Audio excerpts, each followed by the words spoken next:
I came to Mount Tianheng once with my father as a child. I remember it being such a long climb that I could barely feel my legs by the time we reached the top. This is quite a trip down memory lane for me.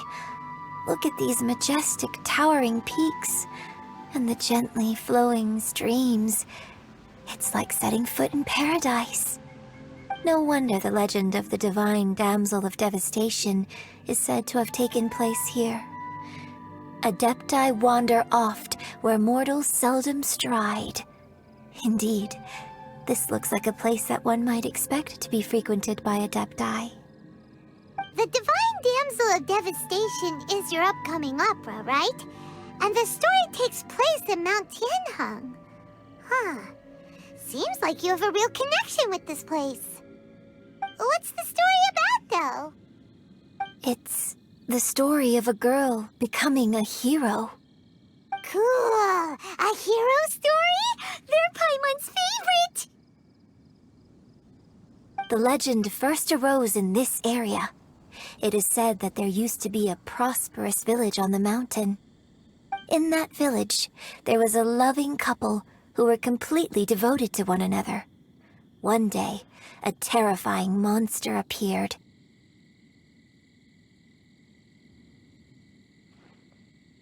The wife was out collecting herbs and was captured by the monster. Her husband was so distraught at the news that it broke his spirit and drove him to madness. The vile and vicious monster told the villagers, "If you want to live, you must sacrifice a child to me." What a nasty piece of work! Ugh. Paimon sure hopes this monster gets put in its place! But the monster was so terrible and so strong that all within the village were terrified of it. They had no choice but to give in to the monster's demand. Just while they were discussing whose child would be given over to the monster, a little girl suddenly stood up and came forward. No! Don't do it, little girl! Unbeknownst to anybody else, she was concealing an exorcist's blade. She approached the monster's lair, feigning fear and trepidation. When she finally arrived, she courageously drew her sword and entered into a fierce struggle with the monster, from which she eventually emerged as the victor. Her extraordinary abilities drew the attention of the Adepti, and they took her as one of their own. Her story became the stuff of legends. But alas, the paths of mortals and Adepti seldom cross, and she would never again re-enter the mortal world. And so, destined to grace the mortal realm for but a brief moment, she vanished like a wisp of smoke into thin air. That's how the opera ends. I really like this story. But I personally think that perhaps the little girl was not as brave as the opera makes her out to be. I'm not sure she deserves all the praise she is given. I've never considered that before. Opera is always an interpretation of the events it purports to portray. A certain degree of deviation from the truth is always inevitable. When my father wrote the script for this play, I suppose his intention was to inspire his audience with the character of the Divine Damsel. I think it's a great story. The ideal story. Well, it sure inspired Paimon! Let's go get ourselves some Starsplinter Iron! Yeah!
be enough Starsplinter Iron.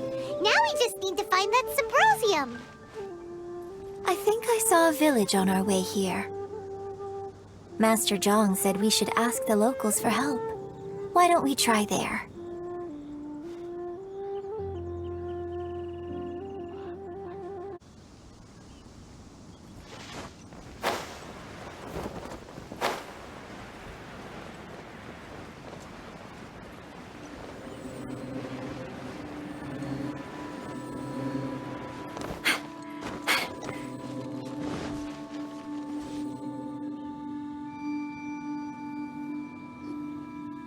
Hey, there really is someone here. Yunjin, looks like you were right. Excuse us, sir. Can we ask you something?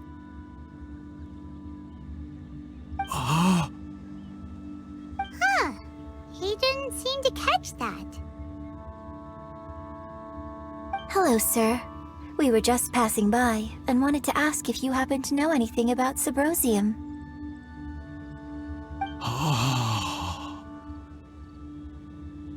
Is he trying to tell us to look for clues in the village? Well, whatever. Guess we're on our own here. Shenhe, Yunjin, let's have a look around. Sorry, you can go ahead without me. I'd like to have a word with this gentleman. If that's okay with you, Uncle Mingjin. It's... Shenhe. Shenhe. You're alive. The rumors were true. So, all these years? I'm sorry, I don't know how to find Subrosium. But I think you can find some information in the village. This place is deserted now. No one ever comes here. So you can rummage around all you want. Huh? You know this guy, Shenhe?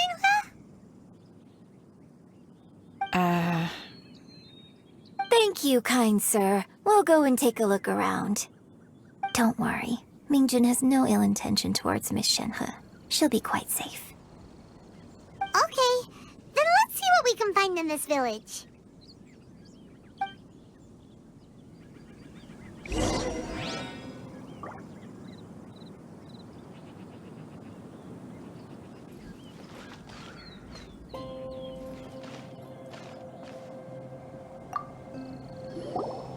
I came back here once before, a few years ago. Alone. I hid it from Master at the time. It was deserted then, too, except for a few low-life bandits. Everyone and everything I remembered was long gone.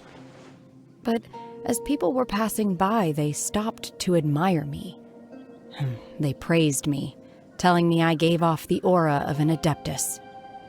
I tried explaining to them that I wasn't an Adeptus, just an ordinary person who came from this village. But no one believed me. When I saw how run down all these houses were, I felt at a loss. It was like I took a look at the world, and on the surface, it looked like a vast realm with so many places I could go.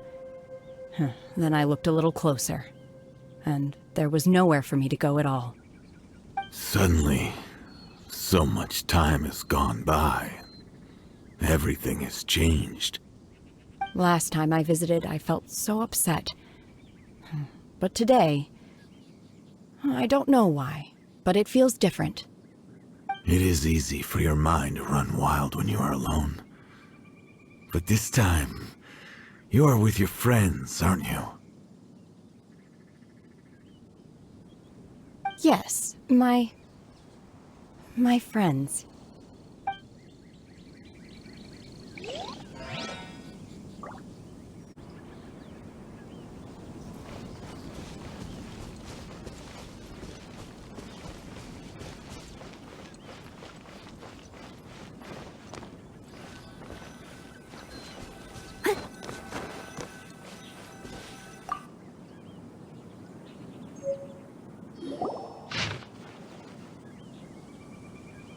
The remains of a god, an abandoned village, Mount Tianheng.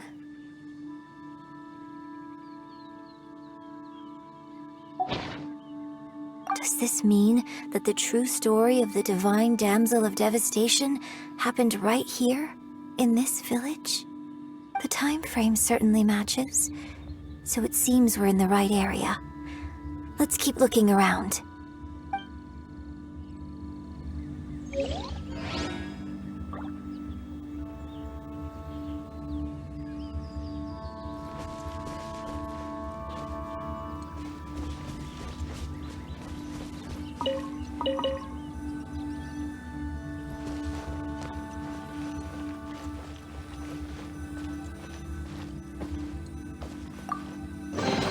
All in a day's work.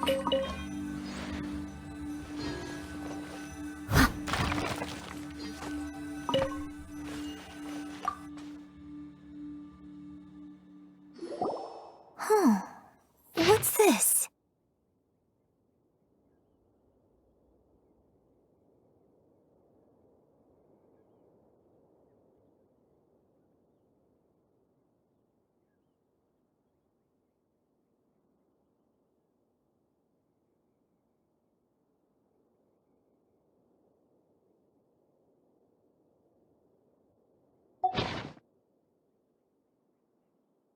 So, Shenhe is the divine damsel?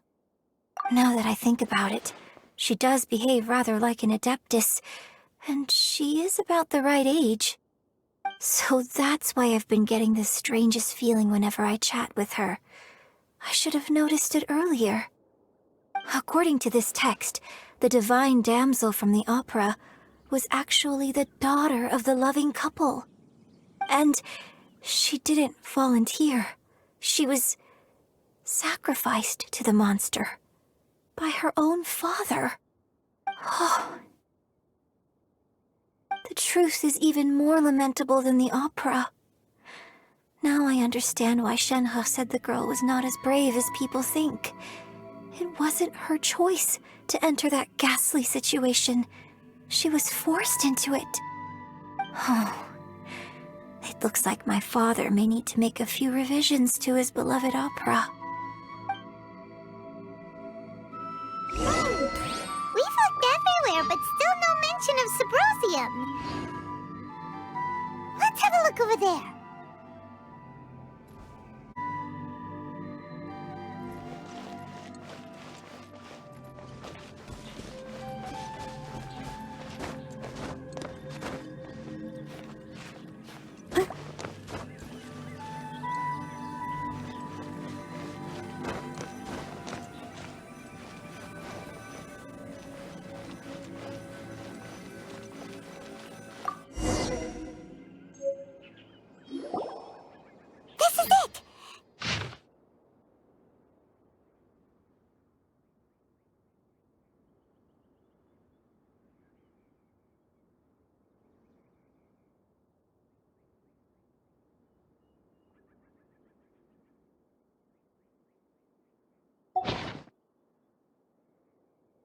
So basically, we need to go to the middle of the lake south of Mount Tianheng at dusk, and we'll find us some Subrosium!